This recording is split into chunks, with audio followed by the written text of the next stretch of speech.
special counsel Robert Mueller is so desperate to connect President Trump to Paul Manafort, even though there's no connection or evidence of collusion, that he's falling down a rabbit hole with so many twists and turns, you can't make heads or tails of it. From Washington Examiner, it's often been observed that special counsel Robert Mueller, assigned to investigate alleged Trump-Russia collusion in the 2016 presidential campaign, has yet to charge anyone with a crime involving Trump-Russia collusion in the 2016 presidential campaign. The biggest of Mueller's indictments, that of one-time Trump campaign chairman Paul Manafort, has no connection at all to collusion, and until a few days ago, it appeared to have no connection to Donald Trump, either. Now, though, Mueller has revealed why he believes the Manafort prosecution is related to the 2016 Trump campaign. It's a small part, a very small part, of the overall charges against Manafort,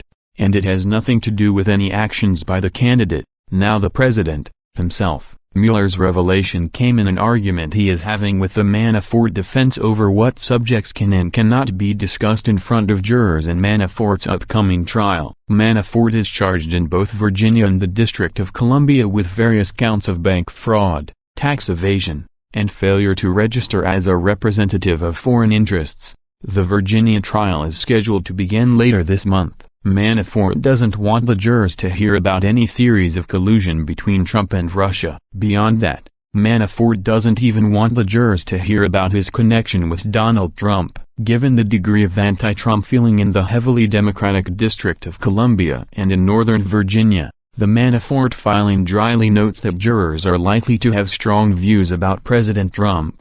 That's an understandable feeling. Evidence or argument relating to Mr. Manafort's work for then-candidate Trump's campaign in 2016 or the special counsel's investigation of the campaign's alleged collusion with the Russian government, the Manafort team wrote in a June 22 motion, is wholly irrelevant to whether Mr. Manafort's personal income tax returns were false, whether he willfully failed to file reports of foreign accounts, and whether he conspired to commit, or committed, bank fraud. Mueller's response was twofold. On the issue of collusion, the special counsel, in a motion filed July 6, flatly said, the government does not intend to present at trial evidence or argument concerning collusion with the Russian government and, accordingly does not oppose the defendant's motion in that respect. To those Trump opponents who had hoped Mueller would unveil evidence of Trump-Russia collusion involving Manafort, it was a sharp and stunning admission. There's no collusion in the case against Manafort, but Mueller did argue that the case has something to do with Trump, and this is it.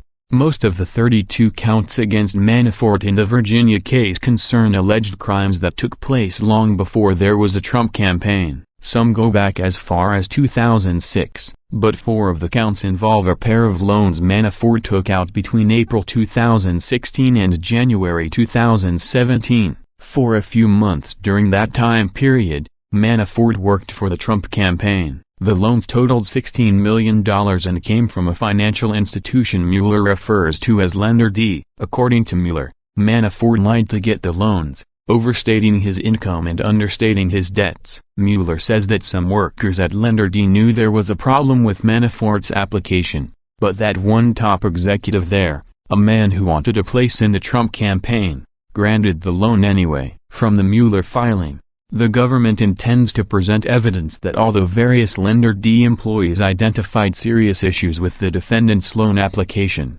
the senior executive at Lender D interceded in the process and approved the loan. During the loan application process, the senior executive expressed interest in working on the Trump campaign, told the defendant about his interest, and eventually secured a position advising the Trump campaign. The senior executive later expressed an interest in serving in the administration of President Trump, but did not secure such a position. The lending company and the senior executive are not identified in the indictment, but the loans appear to fit an episode reported in the New York Times involving a small bank in Chicago, the Federal Savings Bank, and its chief executive, Stephen Koch, who was named an economic advisor to the Trump campaign in August 2016 but did not join the administration. In May, The Wall Street Journal reported that Mueller is investigating whether the loans were made as part of a quid pro quo arrangement to secure Mr. Koch a job in Mr. Trump's administration. Koch has denied any such arrangement. In any event,